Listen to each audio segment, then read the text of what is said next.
আপনারা আবার একটি নতুন ইউনিক রেসিপির জন্য, যেটা কোথায় পাওয়া যাচ্ছে? মমস কিচেনে। এবং সেটা হচ্ছে একটা ভেজিটেবল দিয়ে নতুন কচুরি। এটা খুবই হেলদি হবে এবং টেস্টি হবে। ঠিক আছে, শুরু করা যাক। এর মধ্যে চিনি, অল্প একটু চিনি, ঠিক আছে, অল্প একটুখানি চিনি দিচ্ছি। আর এর মধ্যে দেব আমি তেল। কেন? এটা এর জন্য, মানে ময়ান দেবো আর কি। আমি সাদা তেল আমরা ইউজ করছি, ডক্টরস চয়েস সাদা তেল আমি ইউজ করছি। ঠিক আছে, এখানে এই যে আমি দিলাম হচ্ছে ময়ানের জন্য তেল। হয়ে গেল, এটা হলো। এবং মেন ইনগ্রেডিয়েন্টস হচ্ছে এইটা হচ্ছে মেন ইনগ্রেডিয়েন্টস। এর মধ্যে আছে হচ্ছে গাজর, ক্যাপসিকাম, আলু, লঙ্কা, আদা আর একটু শিম। ঠিক আছে, শিমটা অপশনাল, চাইলে দিতে পারো, না চাইলে না দিতে পারো। এর মধ্যে তাহলে আমি কি কি বললাম আর একবার মনে করিয়ে দিই, যে গাজর, আদা, আলু, ক্যাপসিকাম, বিনস। আর এটাকে কিন্তু খানিকক্ষণ একটু ভিজিয়ে রেখেছি এমনি ঠান্ডা জলে, তারপর ধুয়ে, মানে নর্মাল জলে আর কি, তারপর ধুয়ে এটাকে আমি পেস্ট করেছি। ঠিক আছে, পেস্ট করার পর এই কোয়ান্টিটিটা, মানে এইরকম একটা ব্যাটার মানে তৈরি হয়েছে। এবং যে সমস্ত বাচ্চারা বা অনেকেই আছে, বড়রাও আছে, বাচ্চারাও আছে, যারা সবজি খেতে চায় না, গাজর বিনস দেখলেই পালায়, যেমন আমার বাড়িতে দুটো ছেলে আছে, তারা একদম সেম। তো তাদেরকে খাওয়ানোর জন্য আমাকে এই বুদ্ধিটা অ্যাপ্লাই করতে হয়েছে। এবং অনেকেরই বাড়িতে আছে, এবং বড়দের জন্য অবশ্যই টেস্টি হেলদি সমস্ত কিছু। আচ্ছা ঠিক আছে, এবার এটাকে আর এটাকে একসাথে মাখতে হবে। তাহলে আমি মেখে তারপর যখন এটা ভাজবো বা মাখার পর কীরকম দেখতে হবে সেটা তখন দেখাবো। তাহলে এখনকার জন্য টাটা। আচ্ছা, এই পেস্টটা পুরোটাই ময়দার মধ্যে দিয়ে দেওয়া হলো, কিন্তু এর মধ্যে রয়েছে হচ্ছে 3টে গাজর, 10-12টা বিনস, একটা ক্যাপসিকাম, 2-3টে কাঁচা লঙ্কা, একটুখানি আদা আর একটা আলু, মানে যে পেস্টটা তৈরি করা হয়েছে সেটার জন্য।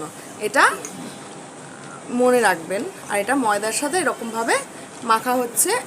আলাদা করে কোনো রকম জল যদি লাগে তাহলে দেবো, যদি না লাগে তাহলে কিন্তু জল দেওয়ার দরকার নেই। মনে হয় না জল দিতে লাগবে, কারণ একটু পাতলা পাতলা কোয়ান্টিটি, মানে এর থিকনেসটা তো বেশি না, সেক্ষেত্রে জলের প্রয়োজন হবে না। এরকমভাবে ময়দাটা মেখে নিতে হবে।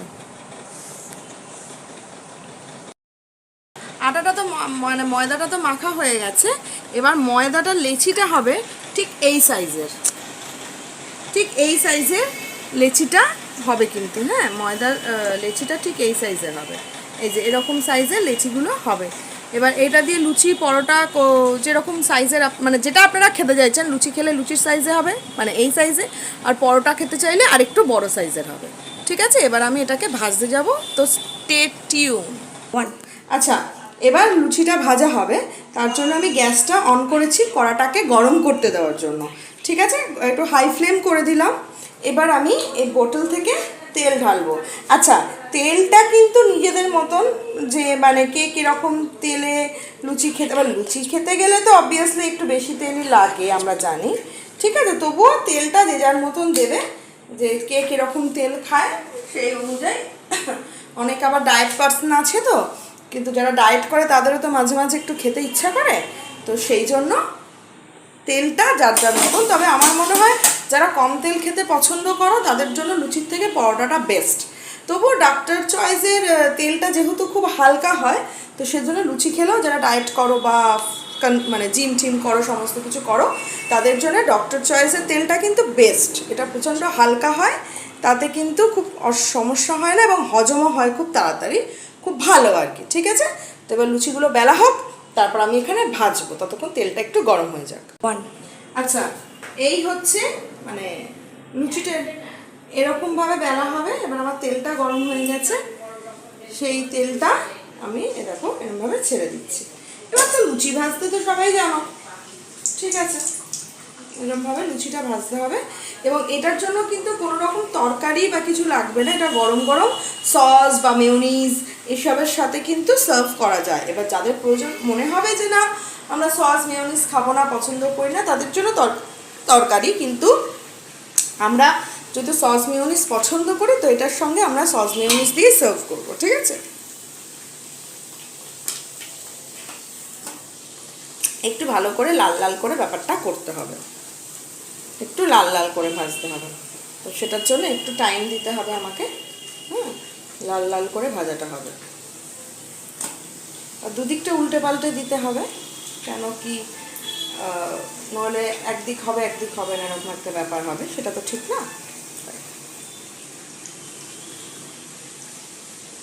এবং আর একটা কথা আমি এই ভিডিওর মাধ্যমে বলি, যারা আমার ভিডিও দেখে কমেন্ট করছো, হ্যাঁ তাদেরকে থ্যাংক ইউ।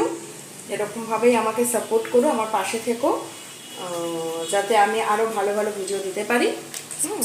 এবং সাবস্ক্রাইব করো, এবং অন্যদেরও মানে তোমাদের যারা বন্ধু বান্ধব যারা আছে তাদের সবাইকে একটু শেয়ার করো, তাদেরকেও সাবস্ক্রাইব করতে বলো, যাতে আমার এই ছোট্ট চ্যানেলটা, যে এই ছোট্ট প্রচেষ্টাটা আমি করেছি, আমি জানি আমার ভিডিও মানে ক্যামেরা কোয়ালিটি ভালো না, অনেক সময় ভিডিও সেরকম ভালোভাবে হয়তো আসে না, হ্যাঁ, বা ভয়েস ওভারটাও ঠিকঠাক মতন হয় না, তবুও এই ছোট্ট একটা প্রচেষ্টা আমি করেছি, তো সেটা যদি মানে তোমরা করো, মানে সাপোর্ট করো, নিশ্চয়ই আমি আরও ভালো করতে পারবো।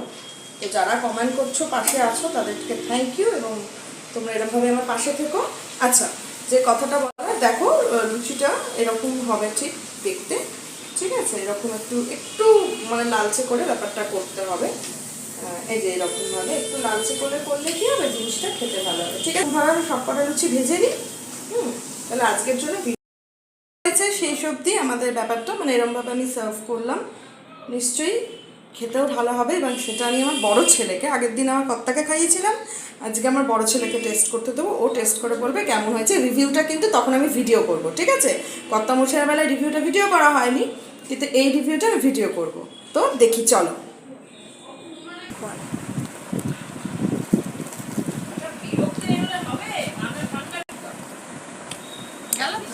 দারুণ, অসাম অসাম।